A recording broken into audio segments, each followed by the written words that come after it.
You're listening to the Hunt Suburbia podcast. I'm your host, Pat Guyette. Big bucks I've been dreaming often, every night till I'm in a coffin.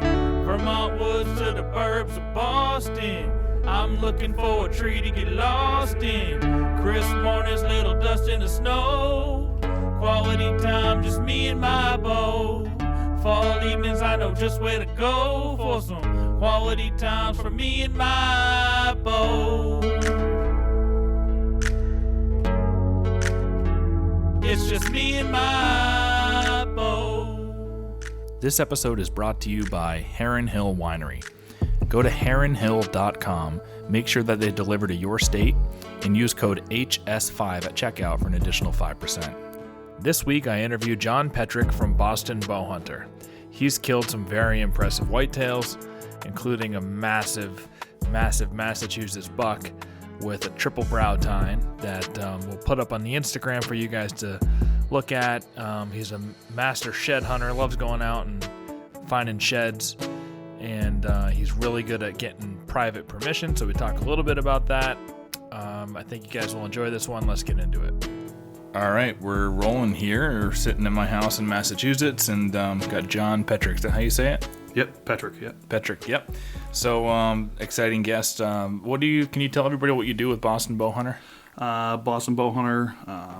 We're a nonprofit organization that supports veterans, youth archery, multiple clubs, and we're trying to make hunting better for everyone. You know. And we talk about it. Community in a couple podcasts, and it's just a great community and a resource for anybody that right. It's a Facebook page, you have Instagram and other social medias, and so people get on there and interact with people, ask questions if you're new. It's a really good community. People obviously sharing pictures and hunting strategies and stories and whatnot, but thanks to you, just brought me a Boston Bowhunter hat, so thanks for that. No problem.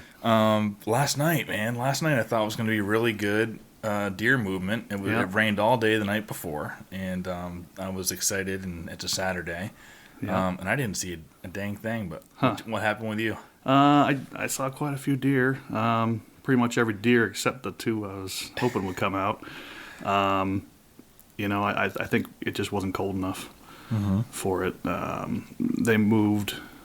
This morning would be good. Probably. Yeah, this morning I had a few come out in camera this morning, but it really, once we start getting the 30s, 40s, what were we last night? 60, maybe with some wind. So it felt like 50, but it really just doesn't, get them in the mood. Doesn't get the juices flowing yet. Exactly. Did you see any bucks out of all those deer? There's probably, I don't know, 5-6 bucks, but a lot of spike horn, 4-point. There's one big 6-point with no brows, but I wouldn't shoot him, but it was fun to watch them though. You see any of them sparring yet? Oh, absolutely. They were all going at it. Yep.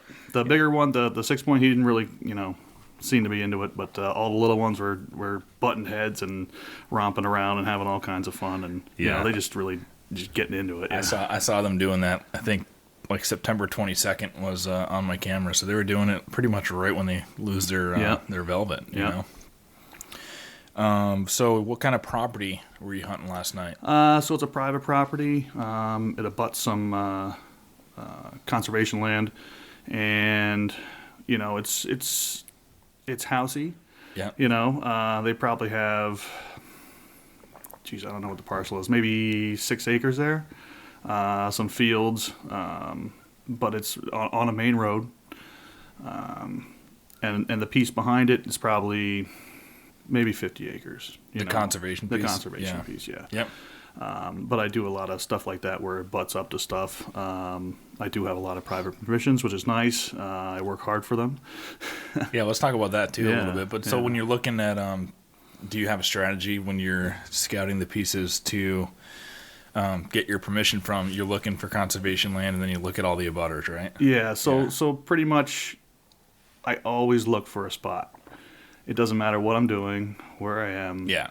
I was driving through here and I'm like, I'm looking around. But it's keep your eyes on the road right. in this town. Yeah, you got it, man. You got it. I don't really travel that much more than the North Shore, but it's I like to shed hunt. I like to look. A lot of the the conservation pieces and stuff like that. I walk on my shed hunt them, find a nice deer, this and that, and then I look what's surrounding and what would be available to me. And try and how could I get into this piece? Do I know anybody around here? Do I mow grass for somebody? Do I this or that? Work for it, or like this particular piece, I had been talking with the owner for years. They just kept saying no for years. Well, no. I wait for the right opportunity. Yeah, you don't want to go right something. In and that's right, because he usually did everything for himself, and then I watched and he has hunters on the property too. It's not just me. Yeah. And I always just kept an eye out because I'd be shed hunting right above his property. So does he know, like the first conversations you have with him, that you're looking to get in there to hunt sometime? Oh no. Oh no.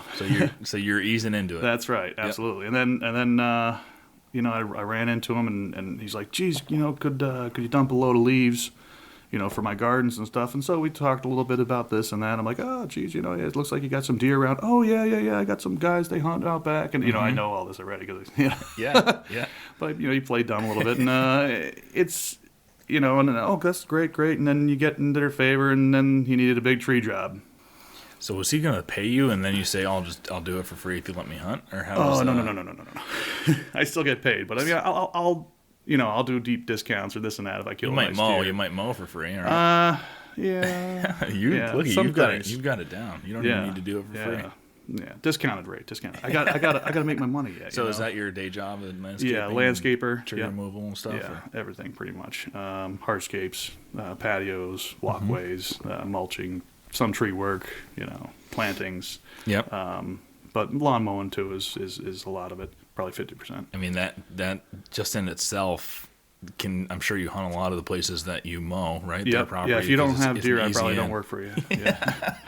But that's fun. It's hard to find places, but having that ability to work them, and I'm there every week. You get to learn them too. I see deer in the backyard all the time when I'm, or listen to the people. And you're mowing at dawn and dusk, I bet. That's right. But the customers, they're good, intel for you as well. Oh, I saw one, was eating acorns in my front yard, and then I put a camera in their front yard, or it's quite the resource. How many have apple trees in their backyards? 1, 2. There's one place that has like maybe 8 apple trees, and then another one has like a small crab apple tree in their backyard. Yeah. But they hit them pretty good. It's mostly acorns, to tell you the truth. Oh, right now acorns are just dropping everywhere. Yeah. Spotty out by me, but where they are, so are the deer. Let me ask you about the difference between a white and a red oak. Mm-hmm. And do you find that deer hit them differently? Yeah, so early season whites, I have quite a few groves that have been bare the last 3 years. Mm-hmm. If I find them, get them on them early, I'll go around and glass up in the trees and see if I can see the clusters and stuff like that. But really, the last 3 years have been like dry. Yeah. Is that normal that the white oaks will go a couple more years dry? And then... I'm not sure their life cycle personally, but it's how do you say it? It's so sporadic. Yeah. But when you see it happen, I look for it, and it's early too, and you'll see it. The deer will just rototill up the leaves looking for them, and I like hills and stuff because all the acorns will wash down to the bottom. There'll be a concentration. Yeah. Steep hills at the bottom of them. There's just piles. Yeah, buffet. Yeah, buffet. Exactly.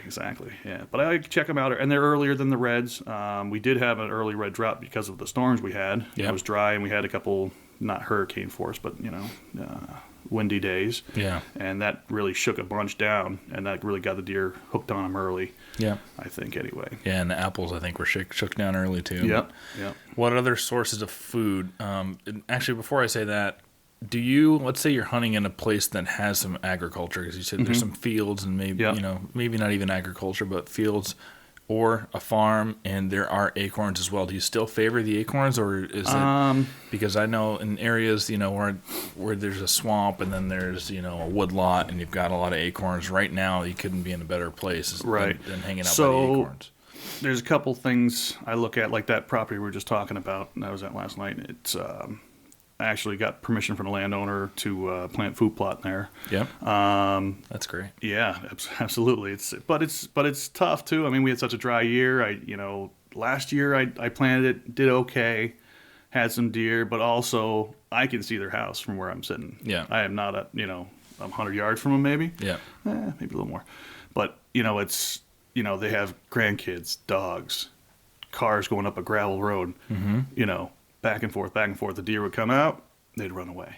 Oh, so They would come out, they'd run away. And what would happen? They'd come out at the last light, right before I want to climb down, and then they'd hang out, and I had to sit there for hours. With the wife texting me on the phone, "You out yet?" "No, there's deer." And I want to climb down, but I was allowed to plant some food there. So this year, what I did is I grew screening. Trying to manipulate that property, trying to make it. I'm going to make this work for me. So it was just a vacant field. Now it's deer buffet. How many acres did you plant there? Just a half. Half an acre. Just a half acre. Yeah. How much does that cost for somebody who wants to get into that? Sounds like it's cool when you get permission to plant one, but it's a lot of work. And you can do it the more you work at it, the better it's going to be. You can spend a lot of money on them. You can spend a little money on them. Bare minimum, you're looking at, I don't know, say probably $15-$20 in herbicide to kill it. Okay, you can run a Home Depot tiller, which I did the first year, for $110 for the day. Yeah. Beat yourself up, till it all in, and then plant. The seed for that would probably be around $50-$60 for high end seed, and not too bad. For so maybe $300-$400. I mean, you can get. You just let the rain water it whenever. Yep. Yeah. But this year, I got a little nutsy, but luckily I'm in the industry. I have friends with, we borrowed a buddy's tractor with a rototiller on it. So we brought that out, really, really tilled everything up, put some organic matter back into the soil, pulled rocks, did all kinds of things, planted this barrier. I planted clover in the spring, try to give a little nitrogen back in the soil. Yep. And it just failed. It was so dry. I'm out there with water tanks in the back of my truck, back and forth anything to during the survive day. Yeah. Last light, I got a gas pump that I'm trying to run this, 600 gallons a day in your truck, and it's barely wetting the surface. You know what I did? I grew a bunch of weeds. Man, did I grow crabgrass. Oh, man. It was great. And they don't like that. No. So I'm like, okay, I'm fixing this. So I talked with the landowner, and I said, listen, I'm having trouble. It's not raining. I really wanted to get this going. And he has like a little frog pond, nothing fancy or anything, but it's all mud. So I got in there with the waders and, sifted it out and put a screen in it and made a big tube with some holes in it and a filter, a little centrifuge, and and hooked up a pool pump to it. With his electric, I gave him $100. Said, here's your electric bill, in case it gets, crazy. I ran 600 foot of irrigation pipe, through the woods and split it off, and I got some irrigation towers. Now I got water, So and now it's growing. No, it's growing. Yeah, Nice. It's probably greater than knee deep now. Nice. Yeah. Now, what do you do with? You said there's a couple other guys that have permission to hunt that property. So how does that? Have you interacted with them? Do you tell them like, hey, this is kind of like? Do you let them hunt that food plot? Like, how does the interaction go? They haven't walked down in it. It's all really, as I said, it's not a very big property. So I mean, I see their stands. Yeah. They're there too. It's really. They know you're there. It benefits them. Yeah. They're coming out of the woods where they're in. Yeah. And that's the thing. They hunted there before me. I'm not one to, okay, I'm going to set up 10 feet from you. And so I did it. I went to the far corner. All the way up in the front, and I told him, I said, listen, I'll go up here. Oh yeah, it's great. Go over here and this and that. And, and now. So you have talked to them. Oh yeah. Yeah. Oh, they know. Yeah. You know what? Tell you the truth, I haven't seen two of them this year yet. They were older guys. I don't know if they're going to be coming back or not, but whatever. It's fine. And there is another younger guy too, and we talk all the time, and he hunts it as well, and when he has time to, I don't think he's quite from around the immediate area, but he's there. Normally November or something like that, he'll be around. But hey, if you got permission, you got permission. It's not, right. I share. Yeah. So I'm looking at the picture that you sent me of your trophy room. And Yeah. There's a lot of nice deer in there. There's a caribou in there. Yeah. What are those deer mostly Massachusetts or? I'd have to look here. Let's see. What's your best Massachusetts buck? I know you've killed some big ones. Yeah. So let's see here. Let's see the picture I sent you. Let's see here. Oh, there you go, right in front of me. Good. Yeah, so it would be this one here. He was 186, almost 187 inches. Wow. Yep. Was that the number one buck that year? It was in Massachusetts, yes, I believe so. That was scored. I mean, there's a plenty that don't get scored. And, you know, they're out there. And that year, it's not a state record or anything like that, but you know, personal best. And tell the story about that. Let's tell the story about that buck if you don't mind. Sure, not a problem. Yeah. So actually, it was a dry year for me. I hadn't seen many deer, and you know, normally I don't get worried about it until like November 1st, 2nd, 3rd. Usually I run into one, and you know they're out looking, and it's been pretty dry. I get into November 14th, something like that, and I'm like, oh man. So you like to try to get one early, right? And yeah, I'd like to. Yeah. I'd really like to. Take some pressure off. Yep. And so I had a friend say, hey, I seen a big one over this area here. And I'm like, oh, geez, you know, I used to have a place that I used to hunt up there. And I'm like, okay, I'll go talk to that person. And so I went up to him and said, hey, how's it going? Oh, yeah, hey. And I was like, geez, you know, you see any deer around? You know what? I chased one away with my flashlight the other day. He was over by my car eating the acorns. I said, okay, that's cool. I'm like, okay, just wondering, you know, and I was like, was it big? You're like, oh yeah, it was like this, you know, and I'm like, oh good. I'm like, well, you might see me again, you know. So why is it always non-hunters that find those? Oh yeah, but also, you know, you could always get that person that says, oh, the biggest deer in my life I ever seen it is, you know, it's this big, you know. Yeah, right. Okay. Yeah. But hey, it happens to hunters too, right? Is that actually a typical? Because I mean, he's got some weird. So I had him scored as a non-typical, just because he has like triple brow. Yeah, triple brow on one side and two on the other it's side. A crazy deer. The way that Pope and Young would score it, they actually loses a ton. It's like 151 with Pope and Young score for, and it doesn't have enough non-typical points to be considered non-typical. Yeah. Wow. So yeah, unfortunately, but I'm a scorer for Northeast Big Buck Club and we count everything that it grows. So I scored as a non-typical. That's awesome. He probably thrashed some trees up with all those brows too. Oh yeah, absolutely.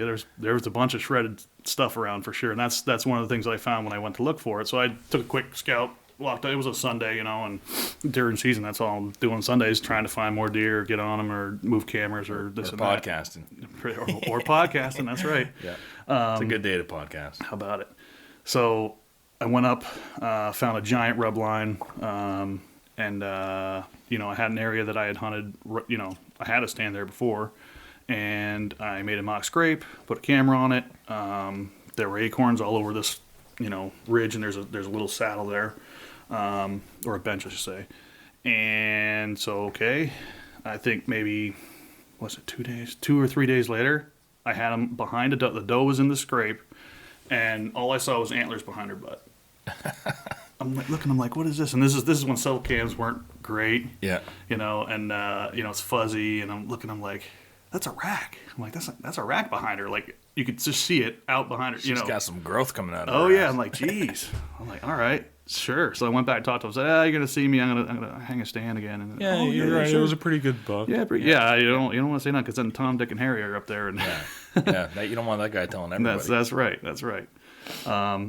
But yeah, so I got a couple of pictures of them. So now I brought a couple more cameras in, and put it on this hillside and waiting. And sure enough, like every maybe 4 or 5 days, he would come through, and there were other bucks there. There were twin 8-pointers. There was, you know, some spikes and stuff like that. And so I started hunting them. And now this is November too. This is lease season for me, so I'm pretty busy at work and. You know, I'm trying to, you know, work till 10 and then, all right, see you later. I'll go up, sit in the tree. Yep. And saw quite a few deer. It was nice. They were all eating acorns there. And, you know, I also saw, you know, there's other hunters in the area too. You know, I'm waiting. And then, you know, we went to Illinois.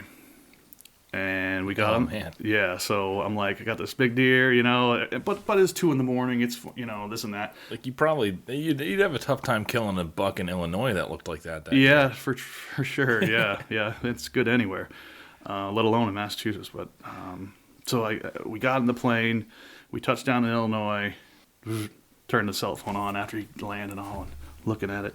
He's standing underneath my tree. Standing there. In daylight? Daylight. Yeah. This is the first, I think this was the first daylight picture I got of him.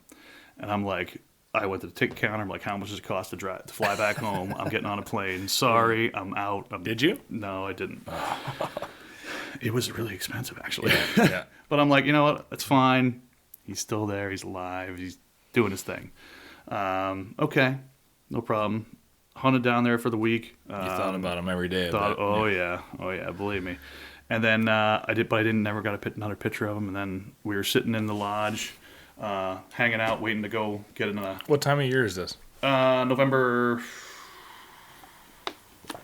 Just I can't quite remember. It's right around the 14th. Oh, so mid-November. Mid-November, yeah. Like I just got on him, and then we left. It wasn't. I only knew about him for about a month. Mm-hmm. So I'm like, okay, he's here. Daylight, great. We're sitting there waiting for the plane. There he is again. A week later, right there. I'm like, well, we got home. I told my workers, my wife, I said, listen, I'm gonna hunt until I kill this deer. So I think I sat, I don't know, whatever it was till we got back until I think it was December 13th, 15th, something like that. Wow. It was the second. Whatever the few days into the gun season it was. And, I sat there for like 9 days straight, I think it was. Wow. All day, every day, except for Thanksgiving. Because I'm sitting there in the tree, it's getting warm out. And normally, I think I have them patterned, yeah. Like, I got this deer. It comes out when it's like 30-something degrees. Yeah, no. Sabermetrics. That's right. So it's 50-something degrees. It's warm out. It's Thanksgiving. My wife texts me, we're going up to her brother's place in Maine. Yeah. Get out of the tree. Get here now. Okay. All right. I'll climb down. So I climb down. Don't tell me. No, yeah. Thanksgiving Day. We're up there about, 2 in the afternoon. Okay, 2 in the afternoon. Broad day. 60 degrees out, something like that. Yeah. There he is. Oh, my God. Man. He's got you patterned. That's what it is. That's what he's got. Yep, he knows it. Now, this is like... So a lot of guys will say they're so afraid to go back to the same spot. They don't want to blow it up. They don't want. Is it just because this buck was so exceptional that you had to be there, or did you have great access to get into it? Limited access. I only have a small piece in that spot. Yeah. In between 2 big pieces. And you could get in though without blowing it up. You felt like, was it literally just the buck? So that place, I could again. I literally can see their house. Yeah. I hear them drag the recycling out. I hear them. Yep. If I had my binoculars, I'd probably look in their window. Yep. You know what I mean? But this is, and also when I have him moving through there every 4 days or so, he's not living there. He's traveling through there. Yep. So I don't feel like, even if I bump deer out of there, or hopefully not him, I'm not really hurting him. Yeah. You know what I mean? I end up on that particularly one, I rake the path, so I have quiet access. Yep. No leaves.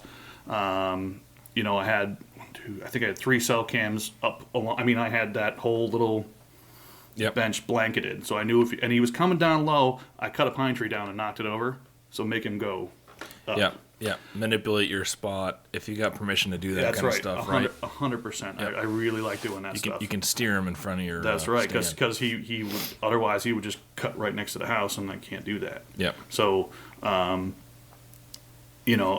I could get in quiet with those cell cams out. There was a couple times I came in at 2 a.m. to go up to hunt. You don't have to chop down a big tree either. It can be a sapling and just tips anything, over that blocks the path. that bumps them around. Yep. That's all you got to do. Yep. I got there a couple times, like stupid early in the morning, because if I can get in earlier, then maybe he hears me. Now that things are going through your head, but I had him show up a couple times in the dark, and I'd have to wait. Because I know he's crawling through, but maybe he's bedded right there. I've had deer bed down on that hill right close to me, and now I can't go anywhere. But anyway, so, I'd have to sit in my truck, wait till gray light, hunt my way up in case he's right there. I don't know. But anyway, so, I got my access cleaned. I get in pretty clean. I'm not really that far. It's not like I have to walk a mile into the woods chasing out 1,000 deer. No, it's quick. Yep. You know, maybe a 10 minute, you know, poke. You know, and I go real slow. You know, try not to cadence my way in. Just ease my way in. I make little breaks, I call them, next to big trees. I'll rake the leaves out around so I can walk maybe 15, 20 yards, and then I can lean up against a tree and just listen. And it's a quiet spot. It's a quiet spot. Yep. Or if there's deer there, I can kneel down and wait till, you know, first light if I have to, or, you know, if I'm getting blown out. What I like about doing that too is it kind of sounds like a deer making a scrape. You know. Yeah. There was a time in my hunting career where I would be afraid to do anything like that, and it would just eat me up. And you know, as you learn more, it's like, they hear that sound all the time. So don't be afraid to. Absolutely, yeah. Scrape some deer, leaves out of the way. deer are noisy in the woods. Tell you, I mean, really, it's not like bear that are quiet or something. I mean, it's you know, when they're coming, they're coming. Yep. Making a mess. But anyway, so I got up there. Maybe it was, I'm not sure quite on the dates, but it was a few days in the gun season. It was a rainy day. I got up there. It was warm again. I'm sitting there getting rained on. I was texting my buddy Glenn, and he's like, I didn't see anything today. I'm like, neither did I. It was probably around 8, something like that. And then as soon as I was texting him on the phone, I look up, I see a brown body shoot down the hill, and I'm like, oh, I lied. Here comes a doe. I thought it was a doe. I just saw the brown go. That seems to be how it always happens to me. I'm looking at my phone, look up. Oh, there's one, you know, walking in. So, and I know it's coming down this way, and there's like 3 main trails that come up this way, and one, if they come this way, I'm in trouble because my scent blows up this way. But you know, it was coming down low. I'm like, okay, I'll get to see what this is, and so I get my phone out ready to, you know, videotape. I don't know what it is. You know, I'm looking. All I saw was the right hand side come around a tree, and I'm like, that's big. There he is. You know, I didn't know it was him, but it's like, okay. He's a shooter. Yep. And of course, you know, it was 2 or 3 days prior, and I had an 8-pointer to come through. They were like every day back and forth, and I got piles of videos of them. And one had come down in front of me and had looked up. You know, I wasn't in a terribly big tree, but I had put some branches in front of my tree, you know, to kind of cover me a little bit. I'm no tiny guy. I need cover in a tree. I need a pine tree, or I need something like that. And I was in a hope. I just need a little extra, you know. Oh yeah, I forgot you. You were standing on the ground in this one. No, this is I'm in a tree. Oh, okay. Yep. But you know, I tied some branches onto the front of the tree. Didn't that deer stop broadside? I'm at full draw, right in front of me, and I'm like, no. I'm trying to, like, you know, get on my tippy toes and whatever made him do it. I don't know. He kind of cut around to my left. No just way. Perfect 7 yards. It never happens like that either. You know. No, and really it just right in the pocket. I think I kind of went blank. You know, it just happens, and you know, it came down, and I stopped him, popped him probably about 7 yards. That's great. Go past me. I actually, I'll find the picture for you later. But my trail cam took a picture of me at full draw with him right. Oh, sick. You know, you see his back and the antlers, and me at full draw right before I shot. Oh, that's perfect. I was sitting in front of one of my trail cams yesterday, and I was thinking the same thing. I'm like, man, it'd be cool, and it's on video mode. It'd be cool if I got a kill on video there. We'll talk about that a little later. I got some Arlo stuff that some security cameras I put in the food plot. We've got Arlos here, so I put them in my food plots. Yep, that's cool. So I can hit. I got one right in the backyard. Yeah. My in-laws live here too, and they're from Kyrgyzstan, and you know, Kyrgyzstan's pretty corrupt place, and everybody there has got fences and walls around their houses, and they got security cameras everywhere. So when they moved here, I've never been a security cam guy, but he installed 3 of them outside the house, and one's in the backyard on a big tree, and come to find out, that's a major deer. No kidding. Deer just cross the street all the time, and they go through there, and so every morning I wake up and see what passed through last night through the yard. It's pretty fun. Yeah. But so what is he, a 14-pointer? 15. He's got 15-pointer. Yeah. Pass up some 8s, and how about it? There it was. But then it poured on me after I shot it. Yeah. I'm not gonna, I knew it was a good shot. And another thing, you're hunting bow in gun season, right? Yeah. Always? Mostly, yeah. Yeah, I like bow hunting. Yeah, it's fun. Yeah, and a lot of the places I have permission at, on the private pieces. Yeah. It's the reason I'm in there. And that's because I'm another not thing gun to hunting. tell people, right? Yeah, It's I'm a like, bow hunter. You know, it's that's not going to be loud. An easier ask is, hey, I'm a bow hunter. I sneak in, I sneak out. 100%. I'm not going to shoot anything. 100%. It's they feel safer. Yep. You know. Not going to shoot anything dangerous. I mean. Yeah. Yeah. Right. Yeah. They don't really know. Yeah. But it's, you know, and then I waited a couple hours and came back, just kind of glassed my way, and it poured. It poured for those couple hours. So I'm like, well, you know, like I said, it's a narrow piece, so I'm just working my way through it. My binoculars, I seen a big scrape behind me that probably what it was going to. Yep. He's been hitting that every time. I didn't know it was there because I didn't want to mess anything up. And then I found just puddles of, looked like Kool-Aid and leaves and stuff, and I'm looking, and there's a tine sitting up on the hill. I'm like, oh my gosh. Yes. Oh my gosh. Oh, man. So it was pretty awesome. Did you weigh him? I know a lot of people don't weigh. Yeah, so I weighed him, I think it was 187 pounds. And that's in December, so he No, lost. 182 maybe. He was 200 on the hoof at the Oh, beginning yeah. of the No, year. I got pictures of him. Dressed on the beginning of the year. Yeah, I mean, he probably more. I mean, he was a tank, and then, Yeah. I mean, it's just loose skin, you know. They lose like, what, 20% of their Something like that, weight yeah, in the or rut? more. I mean, Yep. they're going nonstop, not eating, not drinking, Especially a stud like that. Yeah. So it's. He probably impregnated, how many does you think? 15? I hope 1,000. So, there's another question. You have that buck there. His genes are still there. They have to be. Yep. His Yep. genes are there. Do you go back to that same spot? Do you see deer of his caliber or Not his that have caliber. his potential there? So I'm sure. I mean, not by my doing. I'm sure word got out of that deer, and you know, some people knew where it was. There was plenty of people hunting it. Yep. They all sent me trail cam pictures of them. Look, you know, it's funny. They all sent me the same trail cam picture, so it wasn't really that. They passed it around. Yeah, pretty much. But it's. You know, it was known, and that area got pounded pretty hard. The next few years, there were probably, you know, like those 2 8-pointers that I saw, and then of course, you know, now I hunted this thing hard the next year, and there were more bucks. Either they moved in because he was gone, or you know, they were there all the time. I just didn't hunt enough to know. And there were probably 8 deer around that area, 100, 130-ish, you know, in that area. I think 5 of them got shot the next year. Yeah. It got really knocked down. I do have deer that resemble him, and then there's another buck that resembles another deer that I had killed in that area.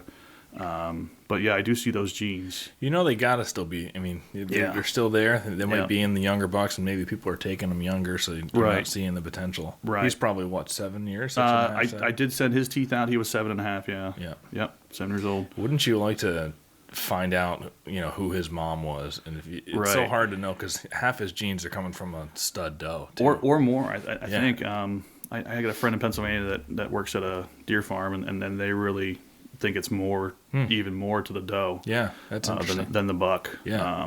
But it's, who knows? You know, it'd be nice to be able to identify her and put a no-kill, you know, have her wear an orange vest or something, walking around the woods. Yeah. But I mean, that's a thing too. I mean, it's, you know, every spike you shoot, or every, you know, 4-point or whatever. I mean, he was at one time. Yep. A little fawn with little buttons. I really want to see what he was in his yearling. You know. Yeah. And like I said, I don't have it'd be interesting. I don't have history with him. I don't have, you know, like most of my bucks now, I have history with from shed hunting and stuff, and it's you know, it was a quick thing. It was, you know, within a month I got on him, killed him. Yeah. You know, so that worked out well. Look, I hate ticks. You hate ticks. I know you hate ticks. I know your parents hate ticks. I know your kids hate ticks. We all hate ticks. You know what I want to do to ticks? I want to kill them. You know how you do that? Sawyer permethrin. Not only repels ticks, keeps them off your clothes, but if they do happen to get on there, it'll kill them. They only have to go over 1.5 inches of your clothing that's been treated with Sawyer permethrin to die. What's better than that? Maybe killing a big buck, but this is a close second. These guys are an amazing company. They're U.S. based. They're family owned and operated. Look for the yellow bottle. You can find them in Cabela's, Bass Pro Shop, Dick's Sporting Goods, Moose Jaw, REI. Find them online. Whatever you got to do. Get Sawyer permethrin. It is not expensive. It'll save your life from these diseases that ticks carry. And it's a quick application. You spray it on your clothes, spray it on your hat, put it on your socks and shoes, put it on your backpack. let it dry outside in the breeze, and it dries odorless. The deer are not going to pick you off from putting this stuff on your clothes. I guarantee you. Get Sawyer permethrin. You won't regret it. So when you're asking for permission, do you ever have someone that, let's talk about like overcoming some of their objections. It seems like you're pretty passive and you kind of you ease into it, which is great. Absolutely. I mean, that's how I'm in sales for a living sometimes. And that's the best way. You definitely don't ever want to go overbearing on anything. Yeah. Cold calling is hard. Yeah. Cold calling's hard. Super hard. So talk about a little bit more like when you're approaching a property. Yeah. So what I'll do is I'll look at a piece. If I think it has potential, what could I do there? Is it worth even looking at? I shouldn't say that. Everything's worth looking at. Like you said, you have deer going by your yard here. Who would even think that they would what? Yeah, right. No. But try to look at everything. But then what I'll do is, like again, the warm thing versus a cold call. I'll try to get into a way to meet these people or something like that. If I don't have that, I will knock on a door. A lot of time it's through shed hunting. Hi, how you doing? John, I'll bring one of these, not a big one, I'll bring one like that. I'm an antler hunter. I won't even say hunt. I look for dropped antlers. I seen you got some deer browse in the area and stuff. I was wondering if I could look at your property, walk it, maybe find a shed or two, Yeah. Hey, I'll pick up trash while I'm here or something like that, We're like, deer, what do they say? Right? They go, deer drop their antlers? Yeah, every year. It's crazy people don't know that. Or they'll show me the pile of antlers they pick up in their back field. And they say nope. Yeah. So that's how I start out with the shed hunting, because people, if you say, if I walk into a place and say, hey, I want to hunt your deer. Oh yeah. They're like, get out of here. Yeah, no. But I say, hey, when you show that I'm interested in more than just killing these things. I'm interested in looking at the long term, at the health of the deer. I'm interested in the biology of it. Yep. Every year they drop their antlers. I want to go out and find them. It's a science to it. I want to look for why are they dropping that shed there? Why are they, why are they even here? Are they're feeding on something? Are they eating your bushes? Are they, do you have cornfield out back? Is there oaks under your hill on the side? See, the layman thinks a hunter is this, brutish, caveman type guy. Beer drinking, gun toting. Exactly. Yeah. Drinking beer, shooting everything that moves. Exactly. And a danger, right? Yep. So if you can show them that you're a sportsman and that's you're right. interested in every single aspect about deer, learning about them, that's really good strategy. And even I try to teach them things about the deer too. Some people just don't want to hear about it and they don't want ticks and kill them all. And some people are like, oh, that's really neat. They're like, or a lot of times I'll be right in their backyard hunting and they're like, there's 3 deer underneath you. Like, they'll text me, aren't you going to shoot those? I'm like, no. Yeah. I'm watching them. Yeah. And they're like, oh, okay. So I'm not really just slaying every deer in sight. And it's, Yep. There was a time that I used to, though. I'll tell you that. I mean, I think everybody has that time. Yeah, you got to learn to kill first, and then you can get selective too, which is tough because a lot of people go out and there's all this pressure to, you got to kill this big buck. You got to get trail cam pictures of it. You got to get, the latest in equipment and, this. Come on, we went out with a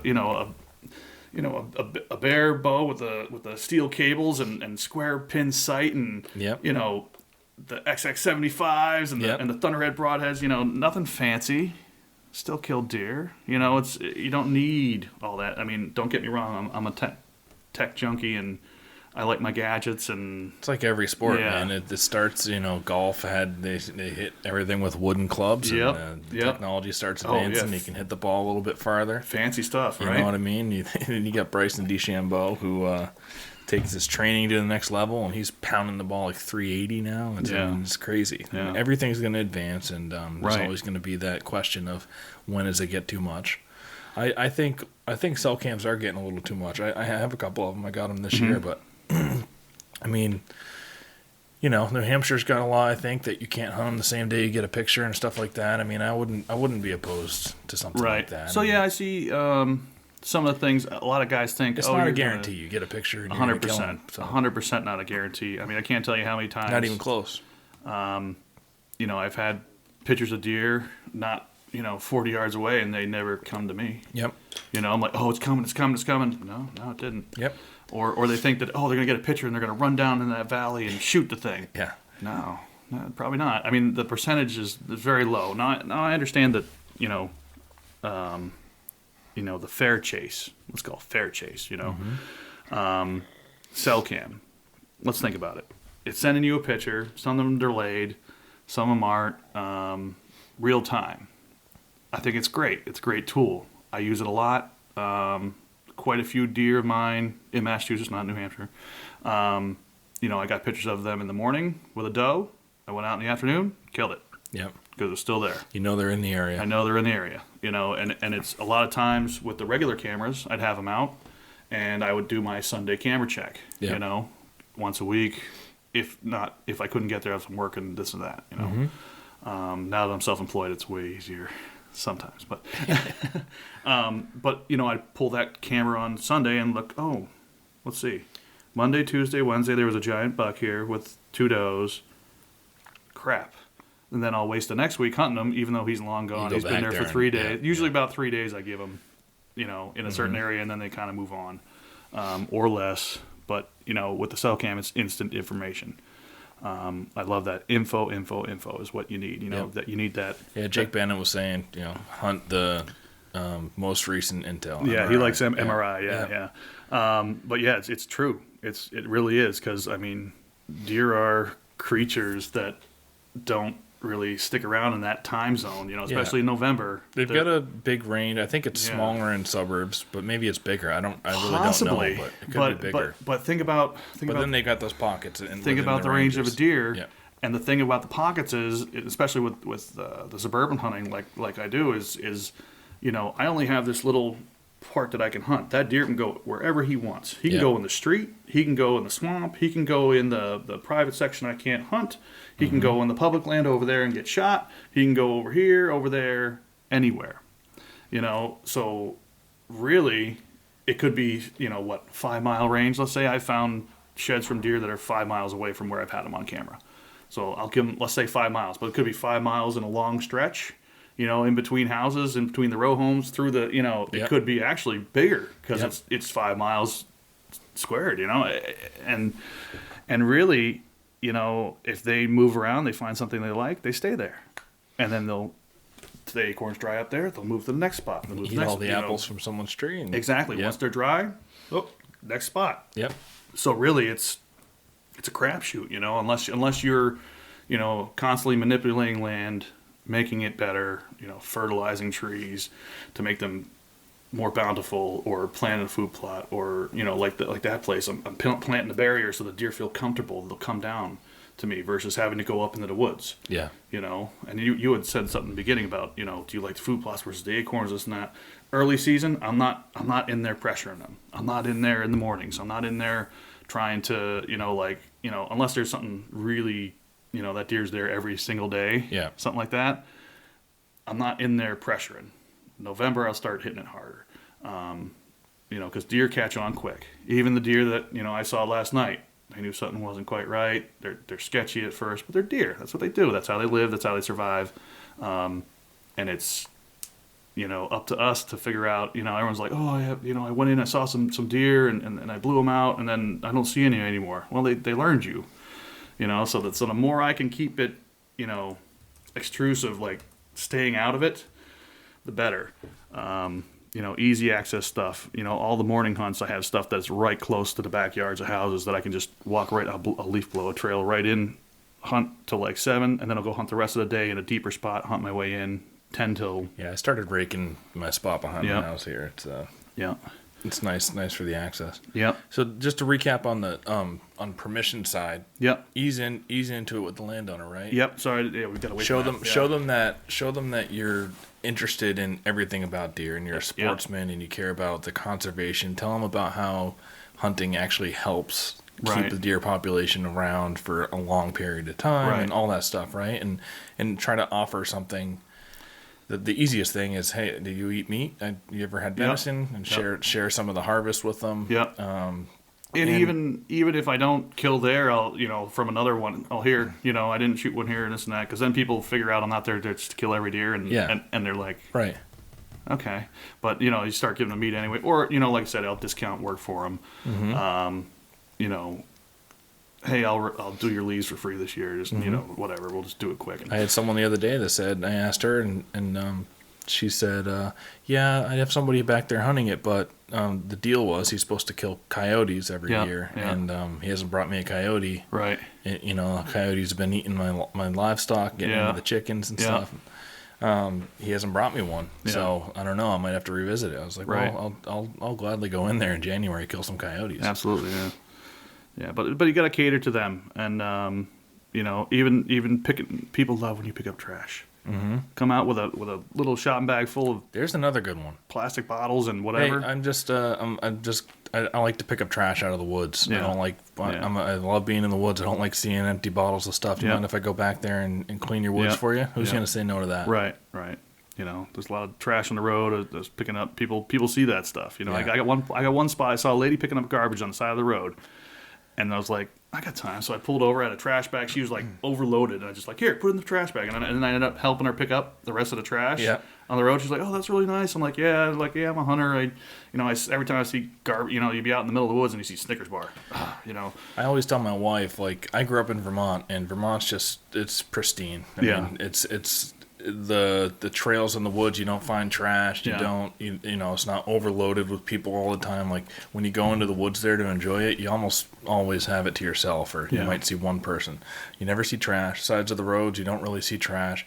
So I used to tell her, like driving through Massachusetts, yeah, these are fake woods. It doesn't feel the same to me, because there is like highways trash everywhere, even on, right across the road, you'll see trash here. I mean, it's, I don't know what it is. I think just more population, people are more disrespectful.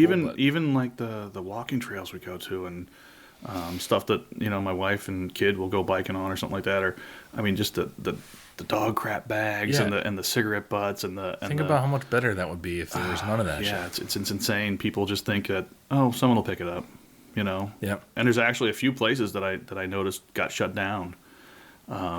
And I had talked to some conservation officers about it, and they're like, yeah, it's the dog poop bags. They'll bag it and they'll drop it. Yep. I have a weird question I was just thinking about it the other night, and I was just wondering if maybe you have a thought on it. So if you kill a doe that has young fawns with her, this year's fawns. Yeah.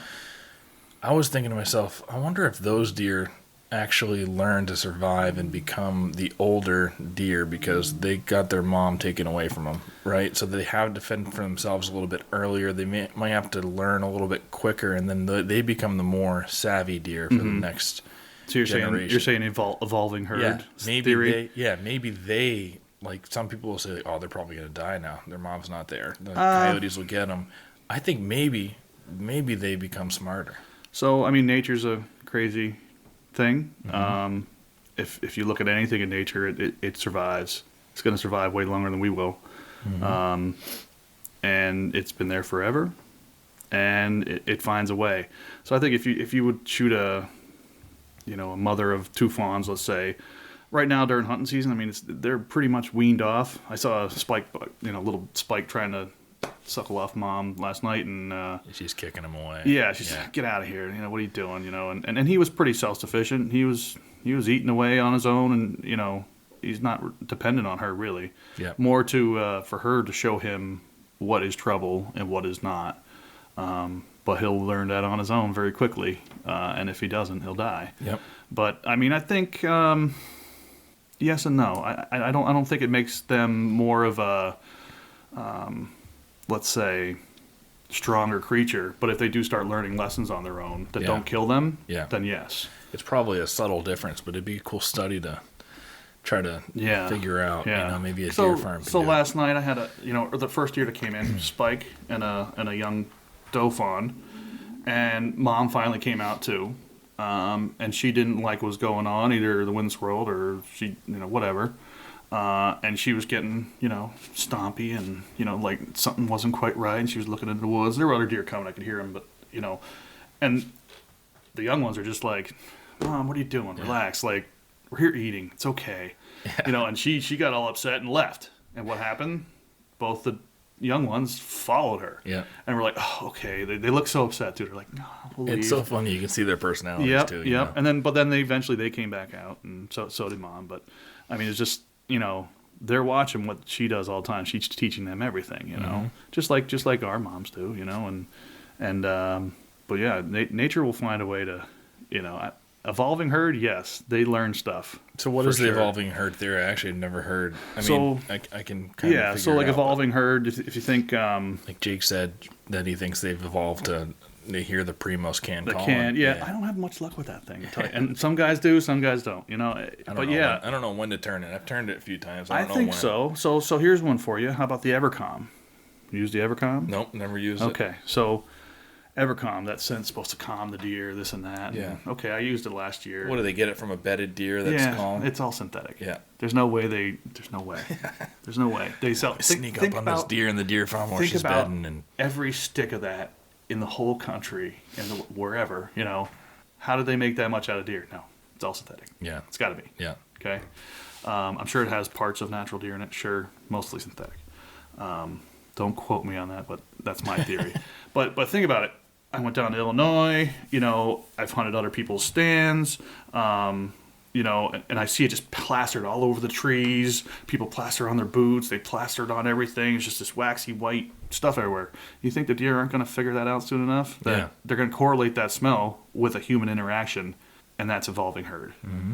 They're going to learn that, you know, that smell equals human. The second they do that, and then human equals bad. Mm-hmm. You know, the deer around here... They pass that down to the farm just in their genes. Within a couple of years. I mean, it's not... I mean, I've had good experience with that stuff and bad experience with that stuff. I mean, I've rubbed it on a tree where they come through that I've had one buck go up to it and, like, freak out and, like, gone. Yeah. You know, versus other deer come up to it and, you know, oh, okay. Yeah. You know, they don't freak out. They're all different, But would they have done it if I didn't use it?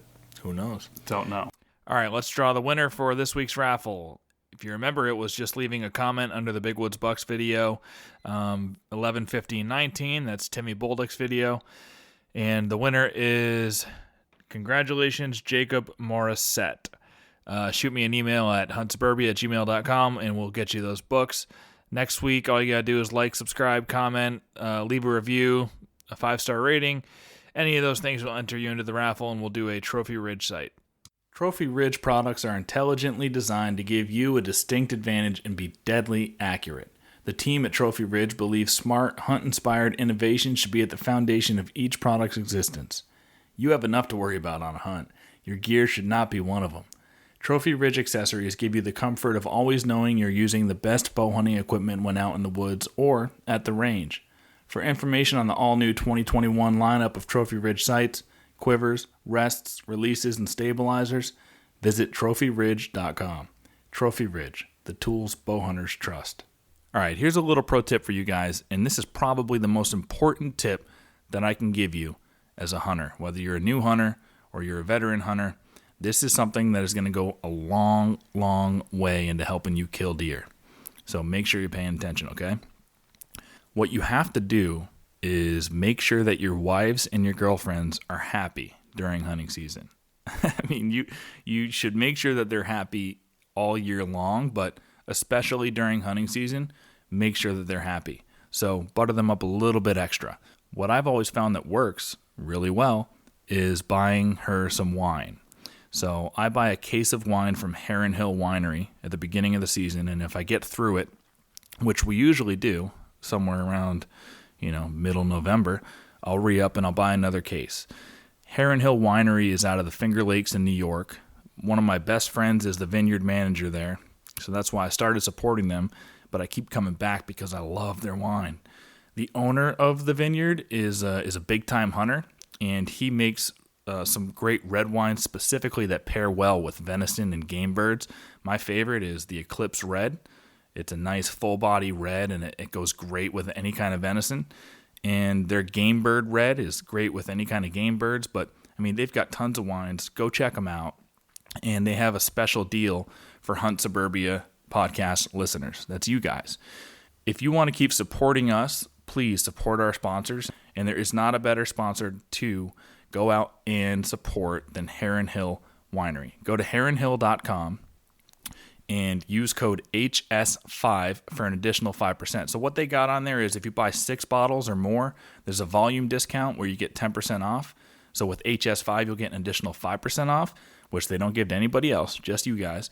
And if you buy a full case, which is 12 bottles for all of you mathematicians out there, you'll get 15% off from their volume discount plus an additional 5%. So that's 20% off total using code HS5. And also, any purchases of 6 or more bottles, it's free shipping. So they're one of the only wineries that have free shipping out there, and they'll get it right to your doorstep in these COVID times. And, you can get it within a week of ordering it. And I really just can't tell you enough. Go out there, support Heron Hill Winery. That's heronhill.com, and use code HS5 so that we know that you're going there from listening to us, and you're going to go a long way to helping out this podcast.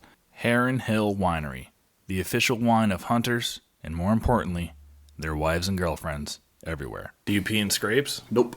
So all right, tell me your side of that. Okay. Because I peed in a scrape a few days ago. Yeah. And right in front of one of my cameras, I made a mock scrape like 2 weeks before, and I was just getting up still hunting. I was like, I'll go check that camera. And the memory card was full, so I switched the card out. I freshened up the scrape. I pissed in it, sat up on a hill next to it, and 15 minutes after I pissed in it, there's an 8-pointer with his nose in it. Yeah. And he didn't get afraid. He didn't get spooked by it. He ended up feeding on acorns there for like 25 minutes. Right. So I don't know. He didn't get spooked that one. So I mean, and that's close around here, or is it near houses, or? That is, it's somewhat near houses, but it's like a bigger patch of woods. Yeah. Than, Okay. So it was probably 300, 400 acres.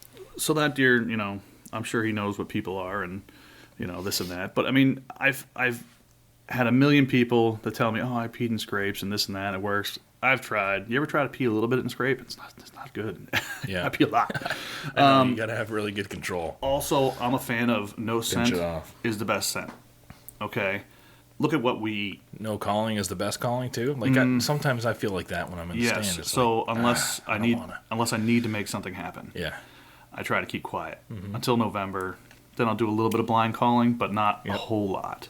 But with the peeing in the scrape, I feel that we as humans ingest. I'm not a real clean eater. Hunting season, I don't do garlic, onions, pepperoni, spicy stuff. I try to keep it at a minimum. I was talking about that with my buddy too. The breath. The breath is the like breath and this. I mean, that stuff just comes out of your pores. It stinks. It's bad. So really, think about the stuff we drink. It's all got stuff. Pee is excrement.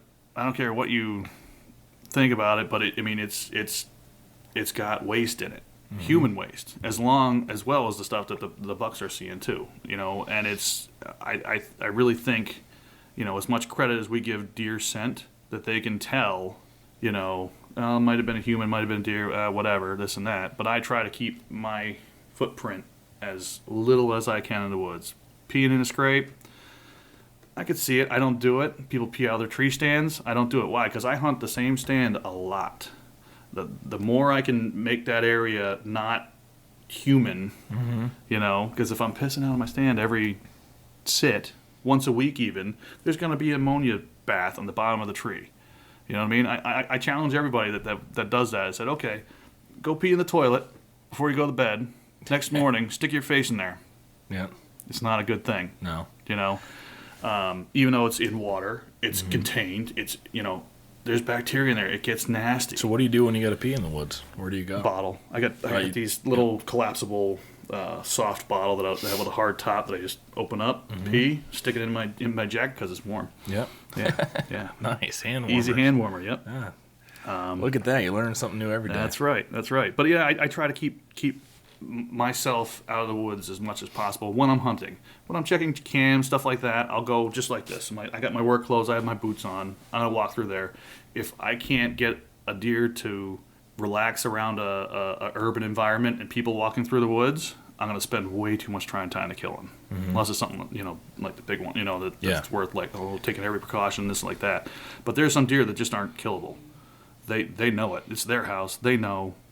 They're not gonna.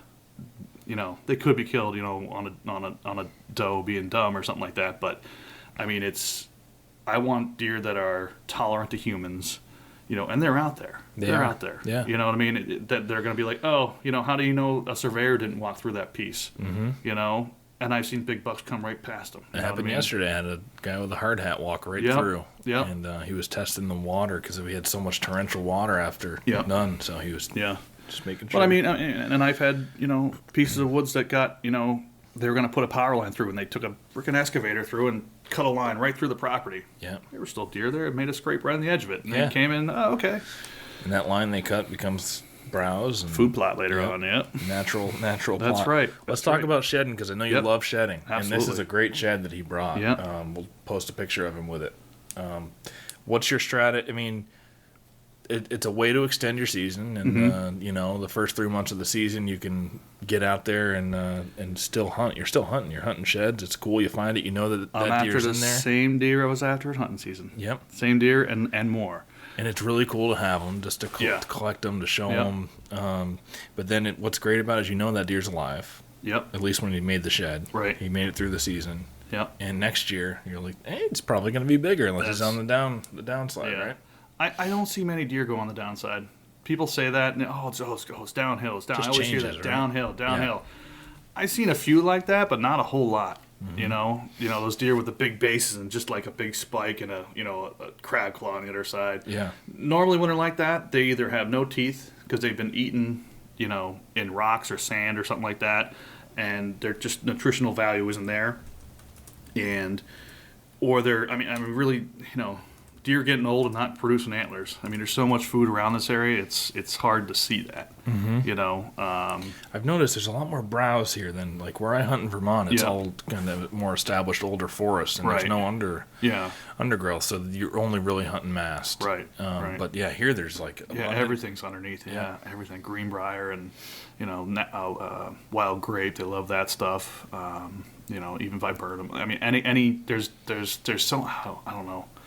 Someone did a study on how many, there's like 19, 20 different varieties of natural browse for the deer, not to mention homeowner planted arborvitae, stuff like that. And then the mast. Yeah, and then the mast crop on top of it, but it's a crazy thing to think like that a deer grows that in a year and drops it. Yeah. And then pick it up again. But it just keeps me going. You know what I mean? Last day of season, first day of shed hunting. It's great, Yep. Not to mention, now I can go into the areas. Now I'll put up cameras. I'll take all my cameras and I'll switch them to bedding areas and stuff like that for sheds. So you keep your cameras up after season? Oh, I'm pretty much, probably half of them stay all year. Yeah, cool. And then the other half I rotate to, what's happening now. Like, like Jake does the MRI and stuff like that. Like what's going on now. Like last Sunday I had a buck, but then he didn't keep hitting the scrape, so I moved 3 cameras 100 yards to my left, and I got him. Yeah. He's just down there on an acorn tree that just started dropping because of the wind. So it's stuff like that, and then you write in your book, okay, the acorns dropped this day, Yep. And then I look back, I have a calendar of, December 13th through the 16th, I need to be at this spot because these bucks have showed up 3 years in a row those dates. Then I, look over here, it's a lot of recurring things if you keep track of it. So if you all of a sudden get a picture of like a buck that you watched during deer season and you're like, oh, that's him, but he doesn't have his horn, you're going in there next day trying to find his shed? So depending on the spot, because shed hunting is getting super popular and guys with dogs will go run it and find it probably. Yeah. And I run into a lot of that, but hey, it's fair game. There's no season on it. Out west they have seasons on it, but it's finders keepers, man. They find it first, it's theirs. But like I said, it all depends on the spot. If I know there's not a lot of human traffic, I'll wait till both sides are off. If I can't, in a couple of weeks, I'll try to go in lightly. If there's snow, I'll just follow his tracks and hopefully find it in a bed. That's a good idea. Yeah. But the problem is if you bust, I try not to blow the deer out of the area while I do it. Do it in the right times. But it's definitely a learning time. I'm going to ask Timmy about that. Timmy Bolduc's coming down from Big Woods Bucks today, and he just loves tracking. He killed two nice bow bucks this year in New Hampshire, but he loves tracking and he likes picking up sheds too. I'm going to ask him if he must get out and track like that. Right. See, I never got into the tracking. I tried up in Pittsburgh for a while. My buddy Glenn, he would take me up, and I was younger and. I tried. I just didn't do so good. I like sitting. I like ambush, and I like them not knowing it's coming, and death from above. Here it comes. So many different ways to hunt. Yeah. That's what's great about it. Yeah, but the shedding really is the best time to scout, especially if there's no snow on the ground, just because every scrape is going to still be there. The snow flattens out the leaves. Mm-hmm. You can still see the scrapes. You can still see the bedding areas, where they're bedding. Main trails, all the leaves are especially if it's a wet spring or something like that, all the leaves are pushed back and pushed into the mud. I was going to say it's better if there's snow on the ground because you see all the tracks, but I guess, both. It covers the scrapes. Both, but with snow, I think they use different routes than no snow sometimes, especially if swamps and stuff get frozen. Yeah. Then they walk right over them. Oh yeah, and then it becomes new ground. New ground they can walk on. Yeah, not that they don't get up to their knees in the wet and the muck, especially the big bucks. They like that stuff, but because no one else follows them. But once stuff freezes, they can go anywhere.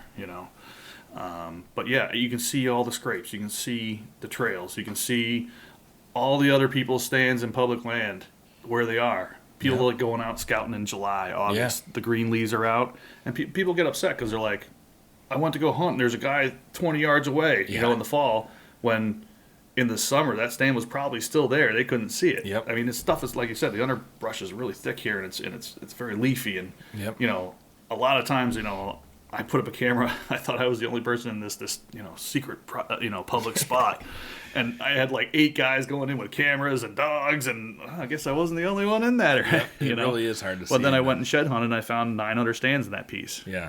And no one takes them down at 30 days. They all leave them up.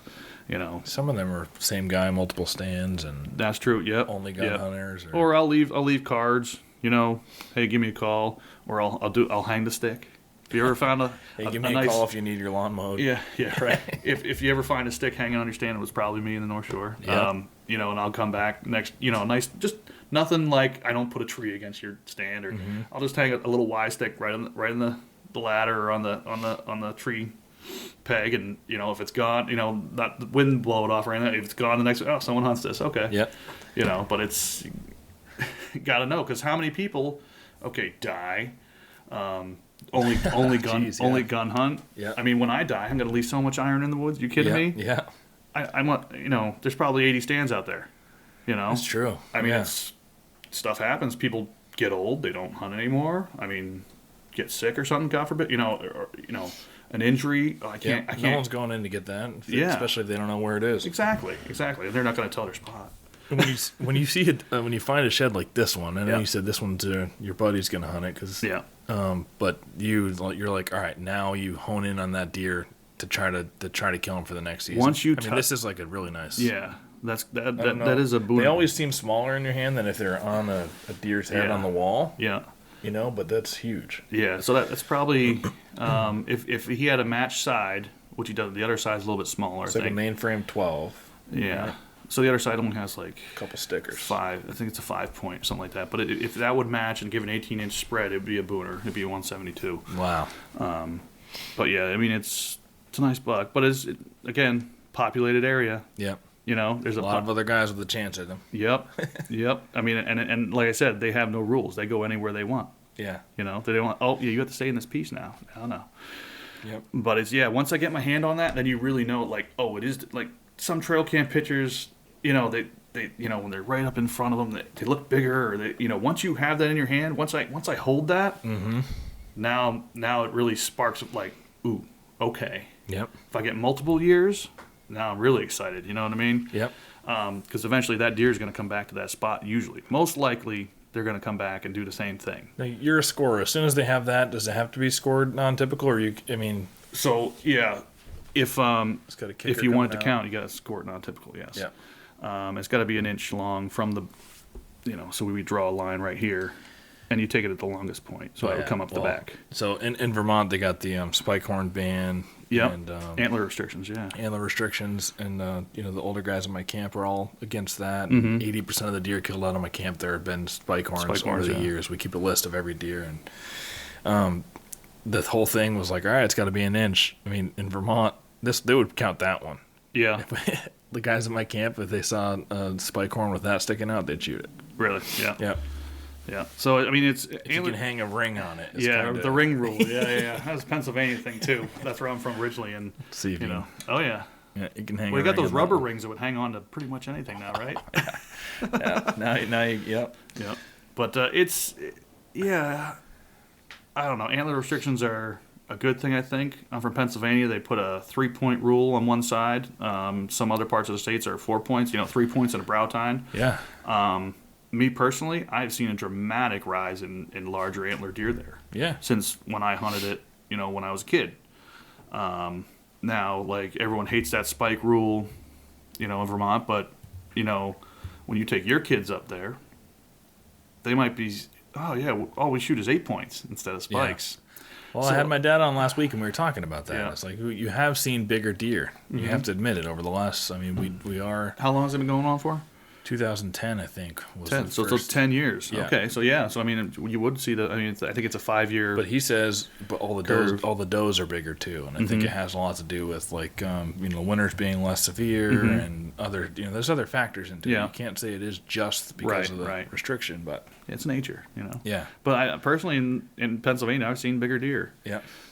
But unfortunately, you get the ground check guys. They'll be doing pushes like it's PA, man, the Orange Army. Yep. And they'll shoot whatever runs, and then they walk up, just take off. They'll leave. They'll leave it. That's and then they're finding a lot of dead deer in the ground. Because it doesn't have 3 points. They're the worst. Those are the ones that give the hunter stereotype. Exactly. To the antis out there. Yep. Not But doing it us does any happen. favors. And it's tough to combat. That look or that. And there's poachers out there, and they're, there was a nice buck. You see the one in Maine that, I think it was a 10 or a 12 pointer, and it was a 280-pound deer. They weighed it. They went up to it, just the backstraps were removed. Oh, geez, and yeah. The wardens found it, and it was shot at night in a field, and they think that somebody, I think I saw a picture, and it was just like Yep. hacked, and they cut through the fur to Beautiful cut the meat out. deer, Yeah. 280-pound big Maine buck. They probably weren't done with it when they come up on it or something. They ran or something like that. They didn't get the horns off yet. Yeah. I was talking with a warden. So I was at Timmy Bolduck's house a couple nights ago for his he premiered a video from his deer last year. He killed a deer with baseball bat antlers. These things came straight out of the head. It was a crazy looking deer. And so we were premiering it up there, and there was a game warden there from New Hampshire. He's on one of those TV shows that follows the game wardens now, and he was talking about that. He said, they definitely were interrupted in the process of butchering doing that something, deer, and they got out of there. And it's a shame. I hope they get caught, because it's big time. It just spoils it for everybody. Yeah, it really does. Yeah. But and then and it's a shame because that stuff happens, and then people get a bad taste in their mouth for hunters. Yep. But it's like anything else, There's the extreme side. We talk politics, the extreme left and extreme right. Right. Excuse me, that are giving everybody, in the center a bad name, right? Mm-hmm. That's the same thing with hunting. There's some bad apples, but most of us are great people. Yep. What is this? Is this a Massachusetts buck too? Okay, that one on the top. No, that's from Illinois. I said, geez, yeah. I love high racks, and that's he's got a 14-inch G2. That thing is long. That's a beautiful deer. Yep. So everything, that's Massachusetts. That's Pennsylvania. That's Massachusetts. He actually broke off like 16 inches though. Antler there. Oh wow. Massachusetts. That's Massachusetts. That's that one in the back with the arrows, an Illinois one. Mm-hmm. The half racks in Massachusetts. That was the last day of the season. 2 days before the end of the season. Bottom one's Massachusetts. Look at all much big sheds too. Yeah, that deadhead there's Pennsylvania. There's Massachusetts there. There's like 4 other skulls in the bottom that are Massachusetts. Then you get a deadhead, and then you know that deer's not alive, but you're still getting into. Well, those are ones that are just Euroed that haven't been up on the wall yet. Yep. That looks like the same deer a couple different years in a row. It's 2 different ones actually. Oh, 2 different. Oh. Yep. Cool. Again, that's a big 5-point from last year. Another one of my buddy's spots, actually. I got get your buddy on this podcast. Yeah, how about it?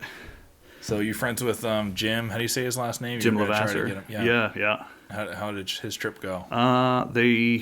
He passed up on a 5x5, a young 5x5, I think, but the elk were just tired from rutting up, I think, and they had warm, windy conditions. Yeah. Just wasn't great, but time of their life, they said the country out there is insane. Have you gone? Have you gone elk Next hunting? year I'm going archery. Yeah. Awesome. So, So, did you kill that caribou on there? Yes. So what's the story about that? The caribou. Oh man, I was in 10th grade. Yeah, I was in 10th grade. Something like that. Yeah, my dad took me out on a trip. Where'd you go? Canada? Yeah, it was all the way up past the Arctic Circle. Wow. Fly up in. Yeah, it was pretty insane. And we went out there with bows, and I got one archery one and one gun one. And that I shot that one with a gun actually. And that was a crazy time. I mean, I was young, didn't know much, you know. How's the eating? Good? Tastes just like I hate to say it, we never got to eat a single piece of it. What? It was warm, and they didn't want us to eat it right there. They said you got to age it. What? Yeah. So, but the trout fishing up there, Yeah. you throw a spinner out, we were catching trout like this in this pond that was just so, you know, that you fly in on a float plane, and we were catching all these trout, and the cook would cook them up. There were Natural trout up there. You don't need to stock anything. Yeah, there were ptarmigan, all kinds of birds that we were shooting with the bows and stuff, having fun, and we're like, well, let's eat some backstrap from caribou. And they're like, nah, they didn't want to cook it. So I don't know. So Wow. They put it all in these meat bags. It was super warm, and they put it in the cheesecloth bag so the flies wouldn't lay eggs. This and that. And we boxed all the meat up. My poor father paid a ton of money to ship all this meat back, and we opened it all up. There was just maggots everywhere. Oh. Fly it all the way back home, and Son pushing it through the airport, and it was rotten. It was so sad. I think there was one box that was good, and they tasted it and said it was horrible. So Oh, man, that sucks. yeah, it's pretty awful. But I mean, it happens.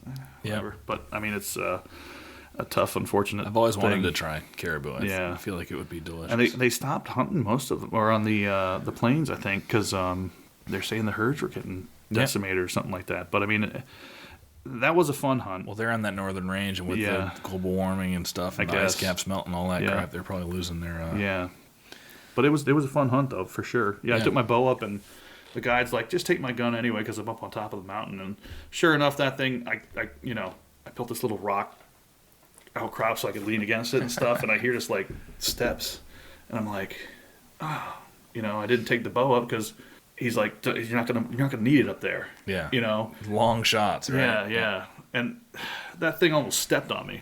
Jesus. Like 8 of them came in, and then I turned around, and because I thought it was him coming up. Whatever. Okay. No, I thought it was a guide following me up for some reason or something like that. And I turned around, there's caribou standing there. I'm like, oh geez.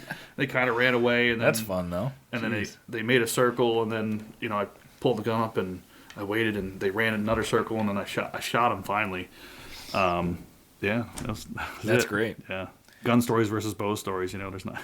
It's not as they're not as good usually. Yeah.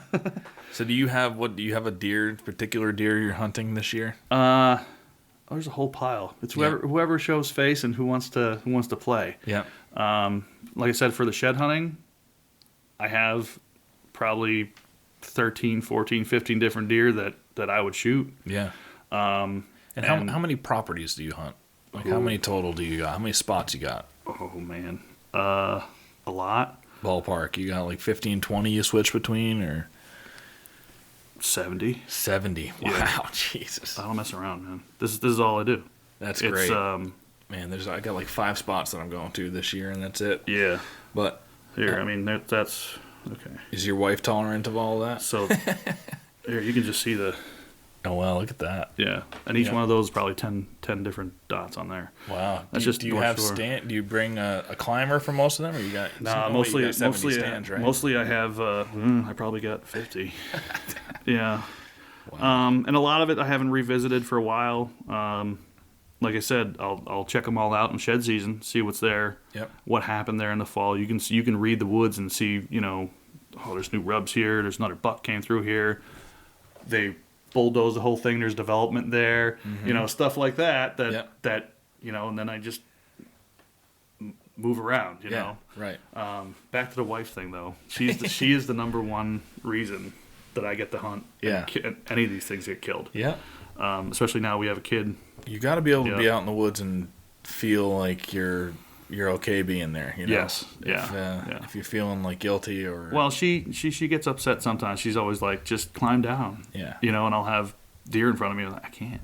Yeah. Like I'll blow them out, and and then this stand gets rejected for quite a while. So it's and it's tough. It's tough to not just climb down, and go home, but it's a dedication thing. And but she is 100% tolerant to my endeavors and really supports me, especially now that we have Garrett too, because it's it's tough with the kid and everything. And how old's your kid?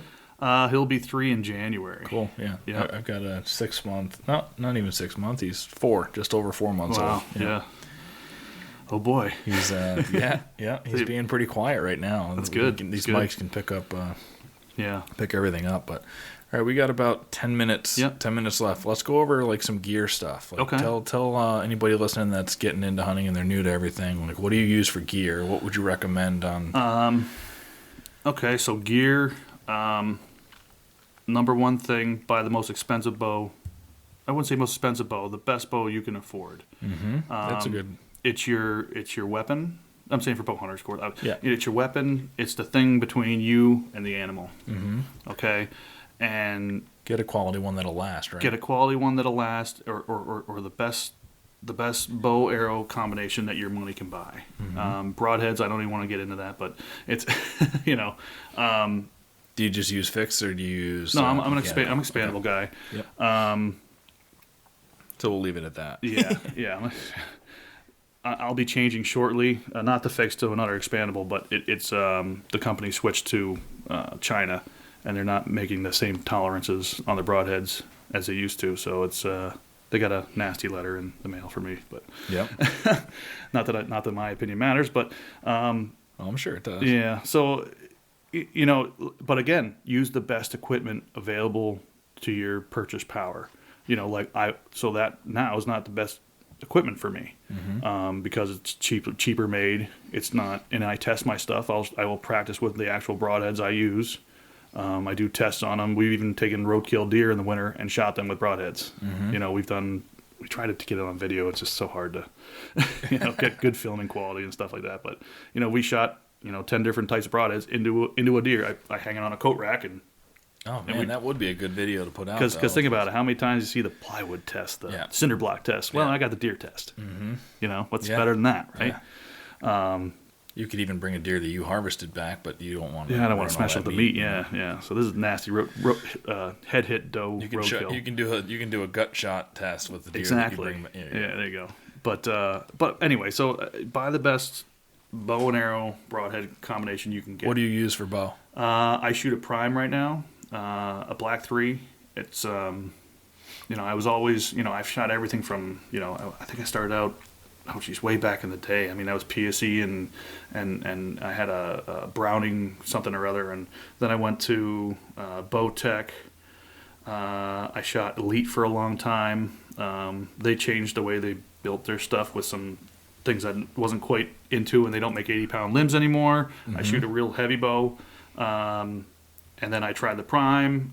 They got rid of some of their noisier products, and they have a quieter version now. And I really like it. It's a stable platform. But that doesn't mean I'm going to stick with that forever either. Something else comes out, and I try to test every bow that comes out. Yep. I'll go to the shop. I want to shoot a Hoyt. I want to shoot a Prime. I want to shoot a Bowtech. I want to shoot a PSE. Everyone's PSE in now. But a lot of that is everyone, the PSE. It's because of the information on Facebook. It's because of, promotion. It's because of, that everyone wants to try the PSE now. Yeah. 3 years ago, PSE was, PSE, Yeah. You know what I mean? Now all of a sudden it's the greatest and but it's like. Got a good marketing team. Exactly. Mm-hmm. Well, you're a salesman, it's a lot about that. And I try to get, real views of people, like, who shoots this thing? Are you paid by them to say that? Yeah. Do you get a free bow? Do you get a, Mm-hmm. I like to hear, your opinion. You paid full price for that. It's like LeBron and his Kia sponsorship. There you go. LeBron James is not driving a Kia. Exactly. There you go. Yeah. Right? So, I mean, it's, I like real world reviews of stuff. But anyway, best bow you can get. within your means. What kind of site would you recommend? I got Trophy Ridge sites here. They are a sponsor. Yeah. They send a bunch in. The only one I've still got my first bow. I started bow hunting 4 years ago, 4 or 5 years ago. First bow, the site that came on it, which was a Trophy Ridge 5-pin site. Mm-hmm. But some people like the single pin or adjustable ones. Yeah. So I'm something I noticed these days about sights. You see the sight hood? It's super small. Yeah. All these. I have a gigantic. Well, this one's better. That one's bigger. Yep. Yep. I like a big sight picture because then you can see the whole deer and your pins and what's going on. I shoot a giant 5/16 peat. Mm-hmm. Because the bigger your peat, the more light you got coming in, the later, closer to shooting time you can shoot. I don't care if the law is saying you can shoot up to this time. You usually can't see through your peep at that time. Yeah. And the bigger I can get, the better. So do you do a single pin or you got? I shoot a multi-pin. I'll shoot. I have 20 through 60 on my pins. Mm-hmm. For elk, I have one that'll go to 80. But 60 yards is probably my max on a deer. Yep. Past 50, I don't even like it. There's too much can go on in between. But guys out west shoot 80 yards all the time. They're like, oh yeah, shoot. Yeah. Because they have to, because they're in the plains. There's no cover. But yeah, no, Trophy Ridge is good product. I shoot an IQ myself, but even them, their quality has gone down the tubes. Again, big company, got bought out a bunch of times. Talking about it all the time with boots, man. It's so hard to get a good boot, a rubber boot. Yep. Lacrosse, their quality has gone. It's gone down. They source their stuff. They make it all in China now. It's Chinese rubber. This is what I'm getting at. And it crack. You got to buy a new pair of boots every year because they crack. Mm-hmm. And they make the return process a nightmare. What's the point of doing that? Yeah, I don't know. There's a boot that I've been looking at. What's the guy's name? Gumleaf USA. Mm-hmm. They're actually made in Europe, and they're handcrafted, every one of them. And Eberhard came out with a video talking about rubber boot. He's got some boots that are 50 years old, never creased. Yeah. And he says these boots are being made that way. It's the same handmade, really quality rubber stuff that doesn't crack. Yeah. That's going to be the key. I think the industry needs somebody new to come in and be like, give a big finger to Lacrosse and those other boot companies that are sacrificing the quality of their product to try to make more money. I mean, come on. A good one I'd say to take a look at for boots, I'd say is Dry Shod. Okay. I don't own a pair. I bought two different. I'm always been a muck boot guy. Yep. Same thing. They've been falling apart. Yeah, but those are they're not that Same good. thing. They're falling apart, and the return process is a nightmare. But anyway, so I know probably 15 people have gotten the Dry Shod boots this year. They've walked the hell out of them. They're standing up. They're holding up. They're really comfortable to walk in, which is hard to find in a rubber boot. Yep. But yeah, check them out probably. Rocky boots. I just I know they're an old brand. They've been around, but I just started looking at those. Yeah. But I mean, yeah. It's, what do you wear for clothing? For clothing, okay. So I took the Sitka jump. You did? Yeah. So what do you think about that? So I was investigating that a little bit. Sitka, all right, but not the still whole made thing. overseas. But not the whole thing. Yeah. Okay. Last year I bought a base layer. My old two-folds were getting holy and I just layer of sweat all the time, and they kept me pretty warm. But then I was like, the heck with it. My bow shop down the road just started carrying some stuff. And I was I'll try the base layer. Everyone's talk. It was like $100 and something just for a top. Oh my god. Yep. I tried it on. It was the most comfortable thing I've ever worn in my life. It held up. It didn't. I abuse my equipment. Yeah. My stuff. I wear it all the time. It's held up. I went out and bought the bottoms. I bought 2 sets of base layers actually. Yep. This year I got a rain jacket. What else? I got a warm hat. I got a muff. But I don't like the elevated 2 pattern. So I like their I actually like their marsh pattern. Yep. The problem is I'm not only hiding from deer, I'm hiding from people as well. Yeah. I hunt a lot of urban stuff. There's neighbors involved, kids involved, people walking through the woods that, even though I'm legally there, they probably wouldn't like it. Yeah, you don't want to have. Yep. And the more extrusive I am, the second there becomes a problem, it's very easy for a landowner to say no. It's easy for them to say no. Yep. To make everybody happy, it just goes away. But but the elevated 2 pattern, you know, so I don't have, you know, their really warm stuff, their bibs and stuff like that only comes in that. So I haven't really. One thing I will say about clothing and textiles is, so you look at the tags on Sitka. Mm-hmm. It is made overseas. I forget where. It might be Vietnam or Indonesia or something. I think something like that. Yeah. But it when you're looking at clothing and textiles and wearable stuff, actually that's not always a bad thing. Most clothing is coming from there. They have really high quality cottons and blends and things like that. They're a great textile industry overseas. Yeah. But like the rubber and stuff, you can't sacrifice and buy real cheap rubber for boots. And you can smell it when you take it out of the package. Yeah, it's got that really China bad smell. Yep. I put it out on the porch and But I started a sock company a couple years ago with my wife just for fun, called Troll Socks. I guess you guys can check out trollsocks.com. And we realized, like, we tried to find a manufacturer in the U.S. that would do it. And first of all, they wouldn't let you do any custom. They're like, oh, we've got white cotton socks, everyone's grandfather's socks. Yeah. And there's sublimination is a way of getting the design onto it. It's not weaving it through. And it was all crap, and they couldn't do what we wanted to do. We had a very unique idea on what we wanted to do with socks. We wanted it to come to life, and we found a Chinese manufacturer. It's about my age. He's an entrepreneur there, and he was great. He did every single thing that we asked him to do. He made the exact sock we wanted. Yeah. We wanted to make sure that they would never get holes in their toes. And they're like lifetime guarantee. Yep. And so overseas isn't necessarily a bad thing when it comes to clothing and wearables. It just isn't. They do a really good job a lot of the time. And the price point too. I just switched over from Smart Wool to a I'm wearing them now. Darn Tough, probably. Yeah, it's them. Yep. Darn Tough is awesome. Yes. I really like them. And my other job at I work at Spartan Race. We have a partnership with Darn Tough. Yeah.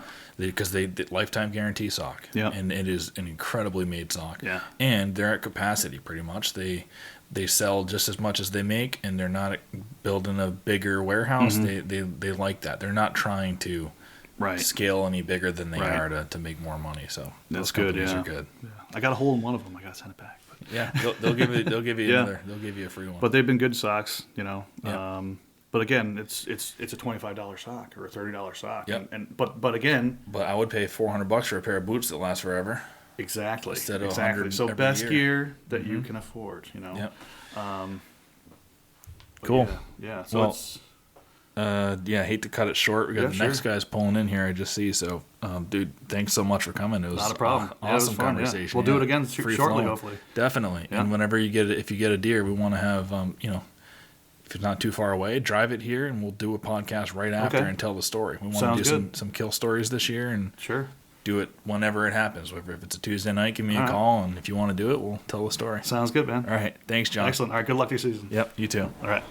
Thanks for listening to the Hunt Suburbia podcast. We hope you enjoyed it. We're going to release an episode every single Sunday throughout the season, throughout the entire year, and we will possibly be releasing some bonus episodes here and there throughout the week as people, come in freshly off a bow kill and tell their stories. We hope that happens throughout the season.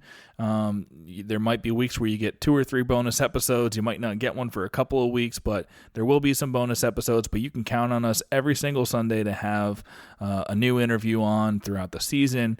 Once again, thank you so much for listening, and we'll see you next week. Big bucks I've been dreaming often, every night till I'm in a coffin. Vermont woods to the burbs of Boston, I'm looking for a tree to get lost in. Crisp mornings, little dust in the snow. Quality time, just me and my bow.